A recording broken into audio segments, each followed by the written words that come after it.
ဒီတစ်ခါမှာတော့နိုးတွက်ပစ္စည်းနဲ့ကြက်ဥလုံးဝမပါတဲ့ vegan စနစ်မကင်းလေးလုပ်စားကြည့်အောင်ရှစ်လက်မပတ်လေတပန်းစာအတွက်ကိုရွှေကြီးတစ်ခွက်အသုံးပြုထားပါတယ်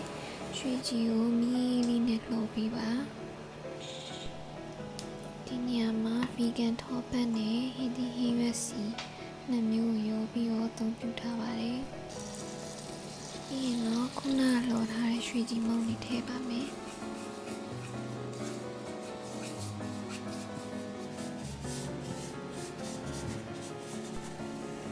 နားလေးမွေးလာပြီဆိုရင်တော့တကြားရဲ့စားရဲ့ထည့်ပြီးတော့သမအောင်ရောမွေးပြီးပါမယ်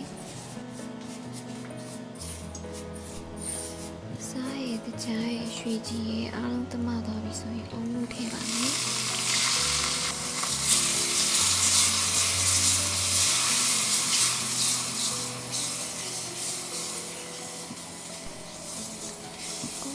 ရွှေကြီးရဲမှာနှံလို့ဆိုရင်ရေနှစ်ခွက်ထည့်ပါမယ်ပြီးရင်တော့တဖြည်းဖြည်းပြစ်လာတဲ့အထိမွေးပြရပါမယ်15မိနစ်လောက်နေတော့ထည့်ထားတဲ့ရေခံပြီးတော့ဒီလိုနေထားလေးရပါပြီဒါဆိုရင်တော့ဖုတ်ဖို့အတွက်ဗန်းလေးကိုထည့်ပါမယ်မုံသားလေးပုံနေတော့မှမျက်နှာပြင်ကိုတီးချညှိပေးပါပြီးရင်တော့ဘိန်းစီလေးဖြူပြီးတော့နိုင်ဝက်လောက်ဖုတ်ပါမယ်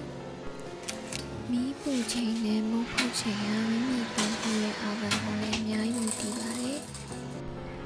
မုတ်ဖုတ်ဆက်တဲ့ကနေထုတ်ပြီးပြီဆိုရင်တော့အပြင်မှာအနည်းဆုံး2နာရီ3နာရီလောက်အေးခံပေးထားပါ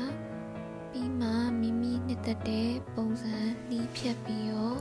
သုံးဆောင်လို့ရပါပြီရှင်